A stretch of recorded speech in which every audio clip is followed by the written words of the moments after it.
on today's show, your Houston Rockets 2022 NBA Draft grades for the 3 selections that they made in this year's NBA Draft. Plus, we'll take a deeper look at TyTy Washington, his player profile, how he can possibly fit on this Houston Rockets team. Also, we will lock in our official predictions for what jersey numbers each one of these new draftees will wear for your Houston Rockets, all coming up right here at Locked On Rockets. This is Mission Control, Houston. Ignition sequence start. With the second pick in the 2021 NBA Draft, the Houston Rockets select Jalen Green. T-minus 15 seconds. Guidance is internal. I'm going to keep working. I'm going to keep getting better every day. I'm going to keep perfecting my craft.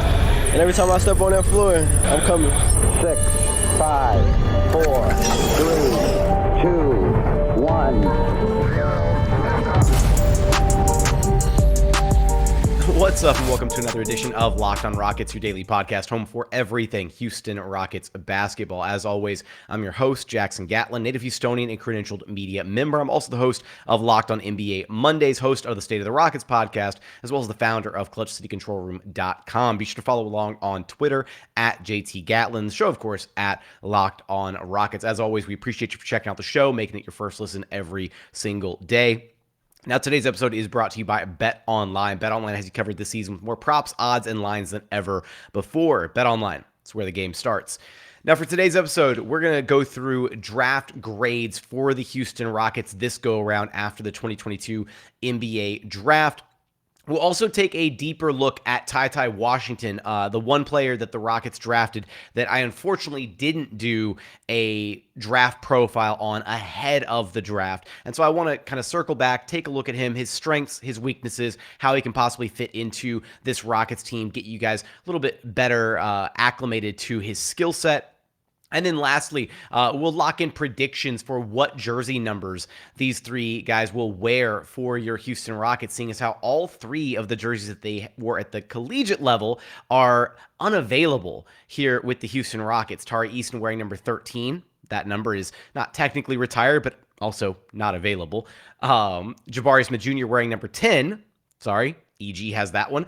And then TyTy Washington wearing number 3, which currently belongs to Kevin Porter Jr. So we'll have a little fun with that later on in the show. Let's start with the guy at the very top, right? Top of the list. Got to start with him. Jabari Smith Jr.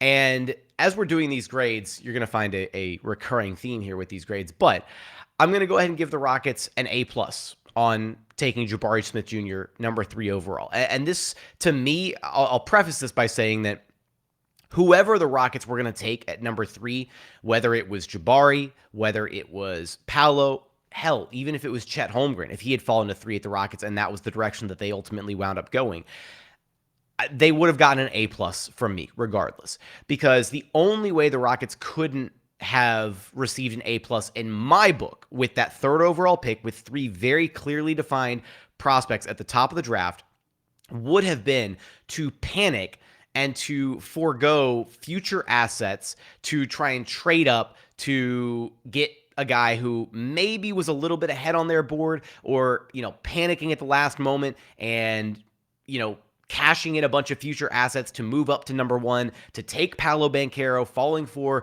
potentially what was maybe a bait and switch type move from Orlando. All signs point right, because again, you look at the way things changed so drastically in the final 24 hours leading up to the draft when the Magic ultimately selected Paolo Banchero number 1 overall. All signs pointed towards Jabari Smith Jr. being the guy for Orlando and Paolo Banchero being the guy for the Houston Rockets.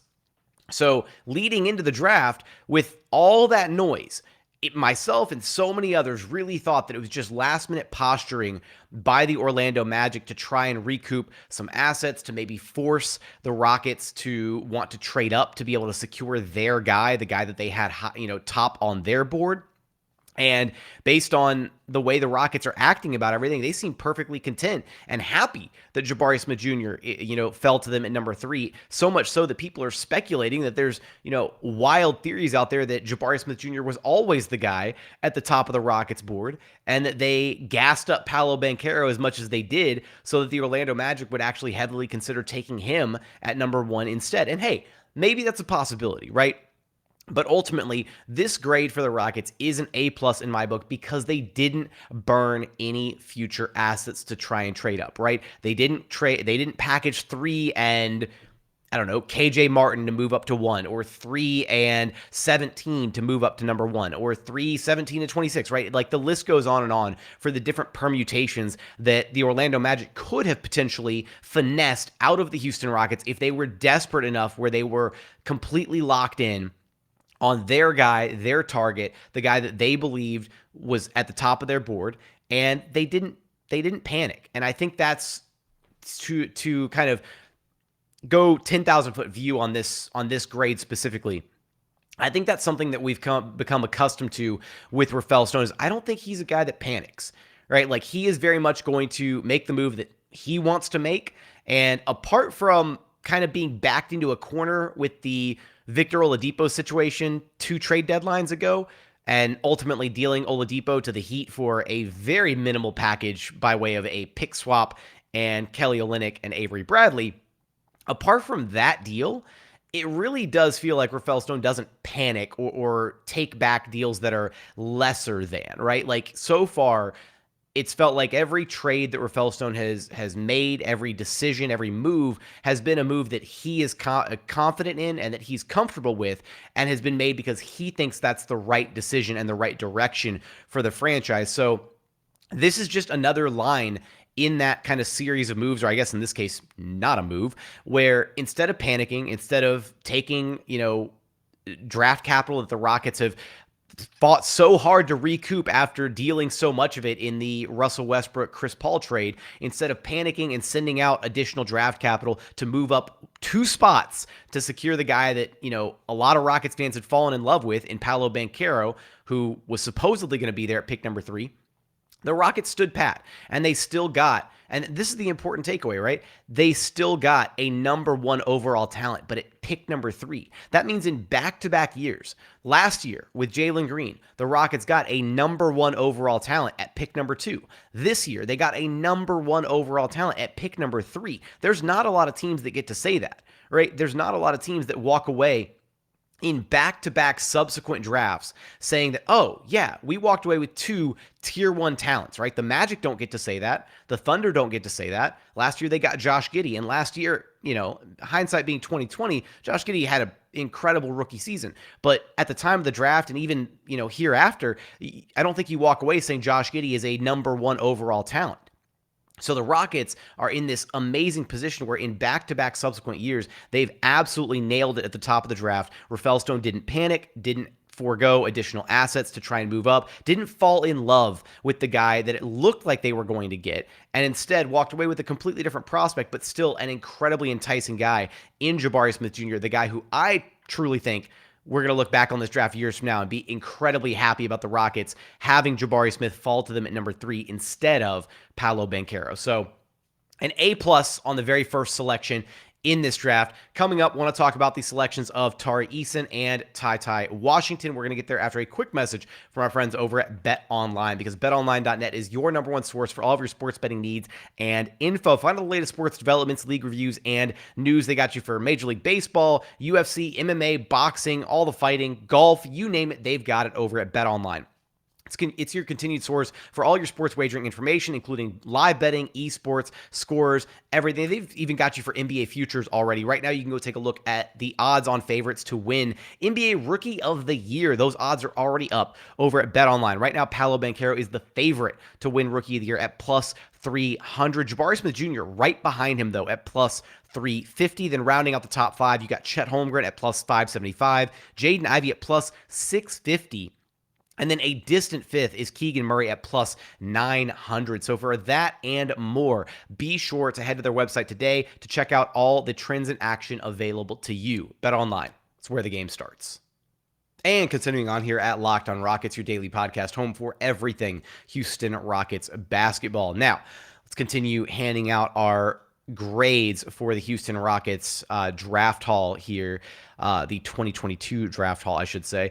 And let's move into next area, Tari Eason, because we're just going to move in linear order here. So Tari Eason at pick number 17. And I should have mentioned this at the top with Jabari Smith, but the recurring theme here for the Houston Rockets, right, is at 3, at 17, and then at 29, the Rockets got, at least in my opinion, the best player available at each one of those picks, which makes it really hard to give them anything less than stellar grades along the way. But I do think we have to, at least take into consideration some of the other options that were there, right? How these guys fit. But with Tari Eason, it's, again, I said there's going to be a recurring theme here.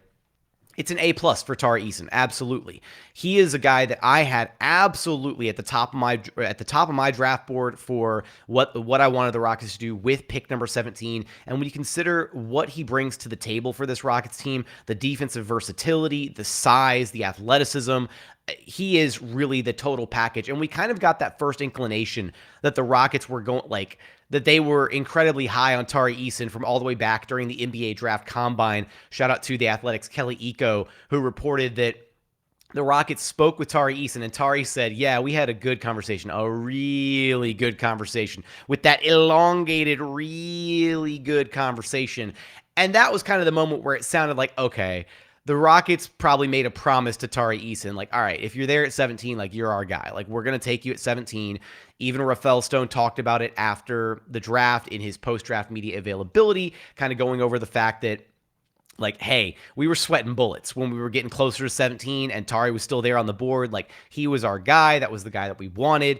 And for the Rockets to be able to walk away with the guy that was at the top of their board for pick 17 and didn't have to finesse for it, again, didn't have to trade up, just it worked out the way that it did. And getting right down to it, when we were looking at the actual draft order, right, it showed up, and AJ Griffin was there on the board, as well as Tari Eason, when it became time for the Hawks to make their selection at pick number 17.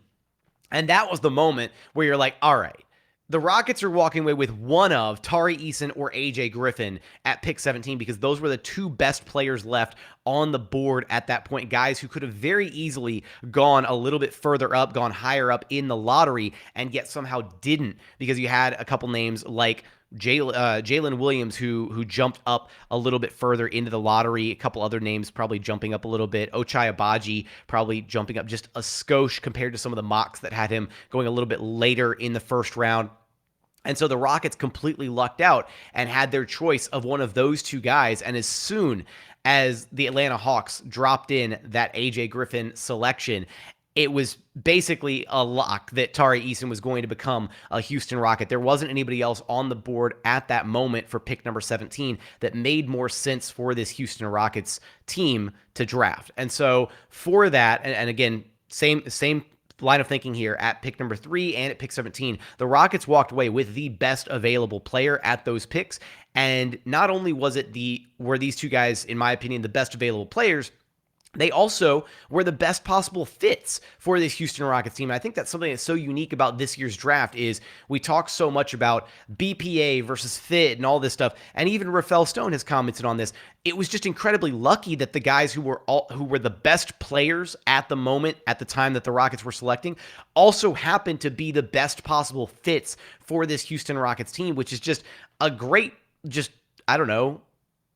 great way that it all shook out for this Houston Rockets team, because now they have players that not only are incredibly talented and got the best talent available, but they have players that just slot directly into what they're trying to accomplish with this young core, and they fill positions of need for this Rockets team at the wing. They give you size, versatility at the 3-4 spot, some small ball 5 action, that kind of thing. So absolute slam dunk. Two straight A+ so far. And that brings us to our final pick here, which is TyTy Washington with pick number 29. Now, I'm just going to look at it. I'm just going to look at TyTy Washington in a vacuum. I'm not going to consider the move from 26 to 29, all of that. I will say that at pick number 29, there's only one name that went after TyTy Washington that I think you even have a slight remote argument could have maybe been the guy to take instead of TyTy Washington, and that would be Jaden Hardy, right? Jaden Hardy was a guy that a lot of Rockets fans maybe wanted to take a swing on, right? He had a bit of a down year, lost some of his luster in the G League. He was a guy that I could maybe see them wanting to take a shot at and take a flyer on, right? Because if he pans out, then my goodness, you're talking about getting a lottery prospect at the end of the first round.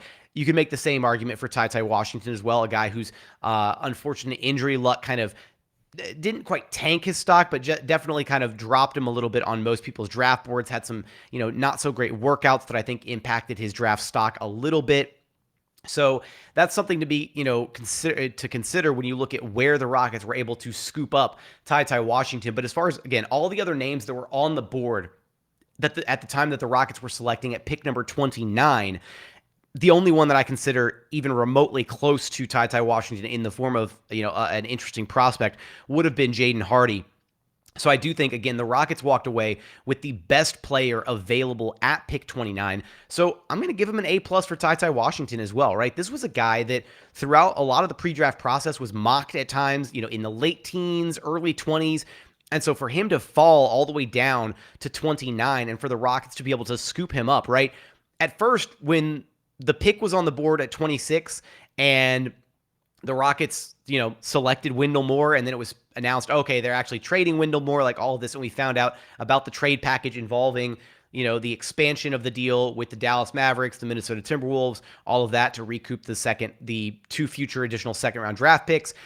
Like, there was maybe a little bit of frustration. Wendell Moore would have been a solid pick for this Rockets team. You add another wing presence. Like, I would have liked that pick. But I love the TyTy Washington pick, and here's why. They're kind of hedging their bets a little bit, which I will say, sorry, because I'm blanking. I said A+, right? A+ for TyTy Washington, just to clarify. I love the TyTy Washington pick because they're hedging their bets just a little bit with Kevin Porter Jr. There is no guarantee that Kevin Porter Jr. is the point guard of the future for this Rockets team.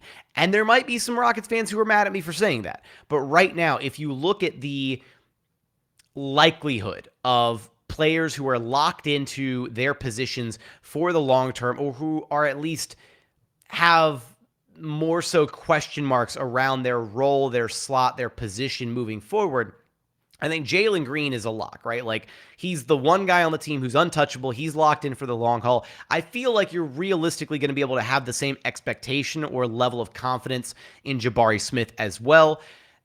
Alperen Sengun, there are some question marks about him defensively, right? Like, how's he going to look as a full-time 5 at the NBA level? Are other teams going to make him barbecue chicken on the defensive end to where the Rockets have to consider, what their future options are with him? And maybe he isn't, capable of being a full-time 5. I still have the hopes that he can make it work. And then there's Kevin Porter Jr., right? He's not a traditional point guard by any stretch of the imagination. And even though he's grown his game quite a bit, he's an incredible catch-and-shoot three-point shooter now. He's worked on his defensive identity, all of this, right? There's still not a guarantee that he's the guy that's going to be Jalen Green's backcourt running mate for years to come. So at pick number 29, to pick up I'm not going to call him a safety net, but an interesting point guard prospect like TyTy Washington, a guy who could conceivably further down the line after 2-3 years of working at the NBA level and getting his skills up to speed, all of that. This could be a starting caliber NBA point guard because he embodies a bit more of that traditional point guard mentality.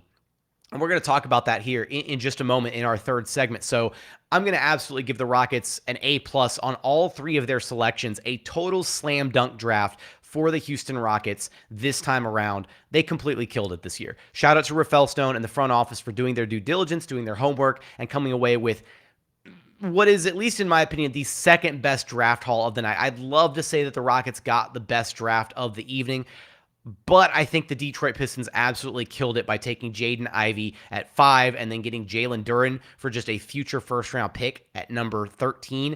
That is an absurd draft, right? Getting the second best center prospect in the draft in Jalen Duren at 13 and then Jaden Ivey. Those are 2 starting caliber players. You throw them in the mix next to Cade Cunningham.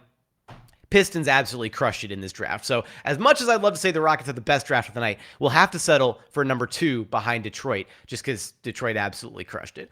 With that, let's talk a little bit about TyTy Washington here coming up in just a moment. His player profile, not his draft profile, we'll just call it a player profile at this point because the draft is done and over, and he is a Houston Rocket now. So we'll talk a little bit about his strengths, his weaknesses, what makes him such an enticing prospect for this Houston Rockets team, and how he could fit into this Houston Rockets team. But first, a quick message from our friends over at rockauto.com, because look, with the ever-increasing number of makes and models, it's basically impossible for your local chain auto parts store to stock all the parts that you could possibly need for your car or truck. And you can also, look, you can save time and money when you use rockauto.com. Why would you choose to spend, right? Willingly choose to spend up to 30, 50, even 100% more for the exact same parts from a chain store or car dealership. Best of all, rockauto.com is a family business. They've been serving do-it-yourselfers online for over 20 years. Their prices are reliably low for every single customer. They don't price gouge you just for being a DIY person. They've got everything you could possibly need, from brake parts, tail lamps, motor oil, even brand new carpet. So go explore their easy-to-use website today to find the solution to your auto parts needs. Go to rockauto.com right now to see all the parts available for your car or truck. This is a really important part. Be sure to write "Locked On" in their "How did you hear about us" box so that they know that we sent you. Amazing selection, reliably low prices, all the parts your car will ever need. Be sure to visit rockauto.com. And final segment here at Locked On Rockets, your daily podcast home for everything Houston Rockets basketball. Now, let's talk a little bit about TyTy Washington, who has already, without playing a single minute, has become a fan favorite for the Houston Rockets, like instantaneously, right? He was leaving Toyota Center after his introductory press conference, which was really cool. Just getting a feel for the players, kind of seeing their personalities a little bit. The Rockets broadcasted that live on their YouTube channel. It's up there if you want to go check it out. I haven't referenced it a ton in today's episode just because it wasn't, it was kind of one of those just get to know the guys a little bit kind of thing. And TyTy Washington had some great answers throughout that presser. And then immediately after the presser, as he was, being driven out to his hotel, wherever he was staying at with his family, he was on IG Live throwing the H with his Rockets hat and was saying, "I'm in my city now. We lit. Let's go H-Town." Like, he is so bought in already. And then a little bit later on IG Live, I have to paraphrase this part, but when somebody asked him, "Who are you most looking forward to playing against in the NBA?" he said the equivalent of "all the guys who were picked ahead of me." I am paraphrasing, and I'm making it PG-13 for this podcast. So with that, you should absolutely go check out that video. It's somewhere down on my Twitter feed. TyTy Washington, absolute fan favorite so far. He's got that dog mentality. He's going to be amazing.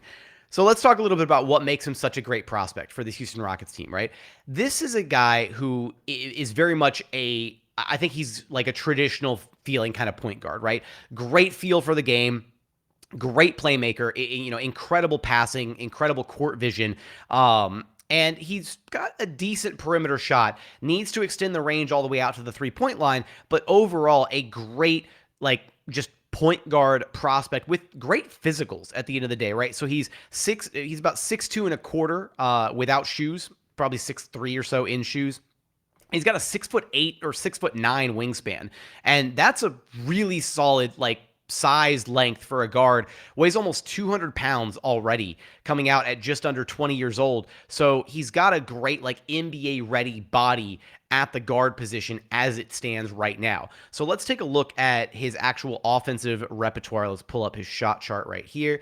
So the thing that stands out when you look at his offensive game is he's a great two-point shooter, absolutely lethal from mid-range, hit 52.5% of his floaters and then 43% of his dribble pull-up twos. So he's got the moves and the handle to get to his spots and elevate and get to the rim, and not all the way to the rim. I need to pump the brakes on that one a little bit. But he uses a lot of head fakes, stutters, dribble moves, hesitations, all of that to get to wherever he wants to go, right? He is great when he's slamming on the brakes to pull up directly into a jumper, or to stop and hit his floater, or to stop and make a pass on the dime, like all this stuff, right? So he knows how to kind of kind of manipulate the defense, I should say, to get whatever he wants, right? To create for his teammates, to create for himself, all that kind of stuff. The biggest knock kind of right now on his game is he's just not a great outside, complete outside three-point shooter yet, right? You see the numbers, and if you're looking visually on our YouTube channel, you can see the numbers, but I'll walk through these really quickly. So from long range overall, he shot just 35%, so 36 out of 103 attempts, which is not bad. That's not a bad three-point shot. That's just not phenomenal for somebody at the point guard position who doesn't have a lot of positional versatility. You're not going to be playing him as a wing. Like if you're a guard on the floor, I feel like you need to be shooting somewhere around 37, 38, 39% to be really lethal, especially because he doesn't have the ability, the explosiveness, I should say, to be like an elite interior finisher, even though he's great from the mid-range and he can get to that floater game and he's got the mid-range pull-up in his arsenal. He's not an elite finisher at the rim by any stretch of the imagination, so he needs to become an elite perimeter prospect to really take his game to the next level. But from three, again, 35%. You can see the different shot chart zones there. So from the top of the key, he shot just 31%. From the right wing, he shot 30.8%. From the left wing, he shot 34.8%. Then we go to the left corner, he shot 33.3%. And then the right corner, he shot 52.9%. So scorching hot from the right corner. I don't have the attempts in front of me, unfortunately.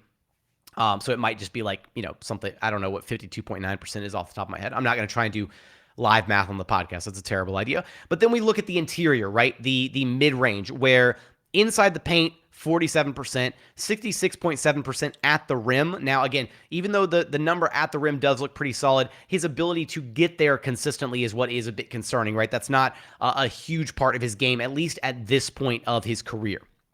Then we go to the left block area, 68.4%. Then we go out to the left free throw line extended, 40% shooting. Right free throw line extended, 42.9%. And then we go to the right block area, 52.6%. So again, from mid-range, 49.6% overall from mid-range, 116 makes out of 234 attempts for TyTy Washington.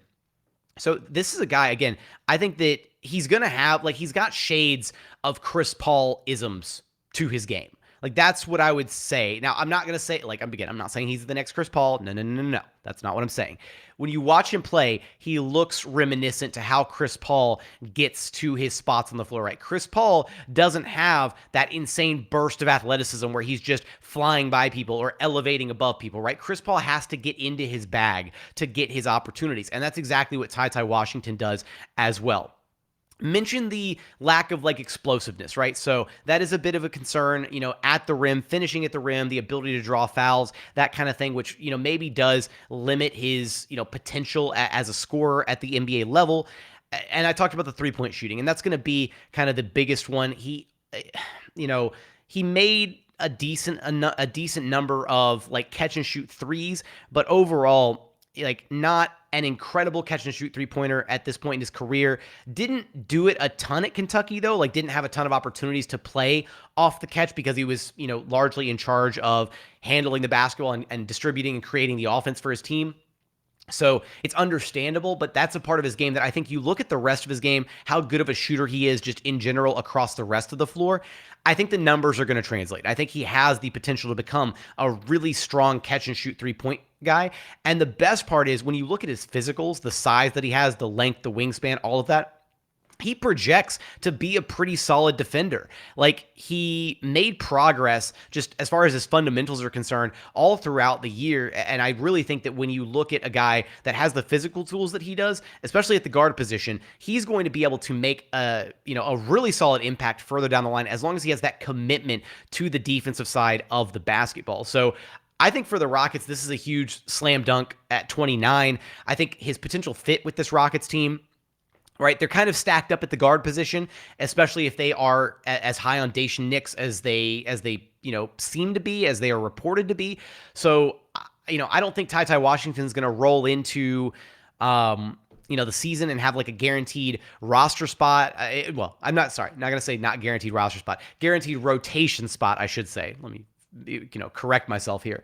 But there's every chance that in training camp, right, if he outplays and outperforms Jae'Sean Nix in training camp, then there's no reason why he couldn't potentially be the guy that's absorbing, those 10 to 12 minutes at the backup point guard spot behind Kevin Porter Jr. instead of Jae'Sean Nix. But the way that I think it's probably going to play out is I think TyTy Washington is going to be a guy much like Josh Christopher who could benefit from being at the G League level for a little while to kind of get up to speed a little bit more, right? Kind of refine his game, work on some of the areas offensively, like the catching and shooting that needs to be a little bit better to kind of mesh well with what the Rockets are trying to achieve. And so ultimately, this is a great pick for the Rockets, right? Maybe things do or do not work out with Kevin Porter Jr. You've got a really incredible, enticing point guard prospect now waiting in the wings for his chance to shine. A guy with that absolute dog mentality who wants to go out there and prove everybody wrong for passing up on him in the draft. And again, to get a guy like that with a gigantic chip on his shoulder, just like Jabari Smith Jr. has, like, this Rockets team is going to be something to watch every time he hits the floor. Plus, again, he's already like a fan favorite. I can't wait to see how he continues to interact with fans, what he looks like when he's actually playing games, all that stuff.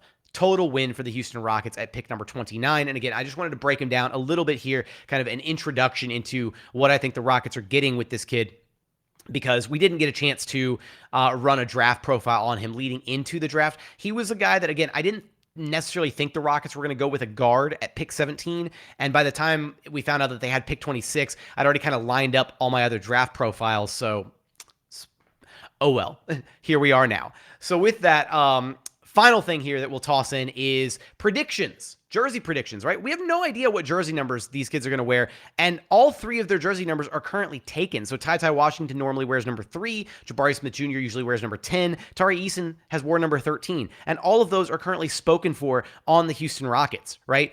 13 is not technically retired, but let's face it, the Rockets aren't going to let Tari Eason wear number 13. It's not going to happen. They've already said that they're going to retire James Harden's jersey further down the line. So that's not happening. Eric Gordon, unless Eric Gordon is dealt before the season starts or before they roll out photo ops and everything, Eric Gordon's rocking that number 10. So there's that. And then, again, Kevin Porter Jr. is wearing number 3. So here are my predictions. I want to hear your predictions. Let me know in the YouTube comments what jerseys you think these 3 guys are going to rock for the Houston Rockets. But here are my predictions. I'll start with Jabari Smith Jr. Actually, I'll do him last. I'll start with TyTy Washington.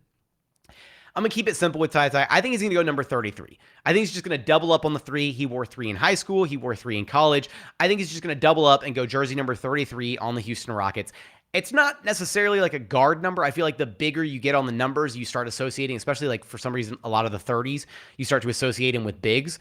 But I do think TyTy Washington is going to go jersey number 33. That's my call for him. Let's go Tari Eason next. I think Tari's going to flip his jersey number, and instead of going 13, I'm going to call 31 for Tari Eason. So that's my prediction for him. Others have predicted him dropping it 1 digit and going number 12.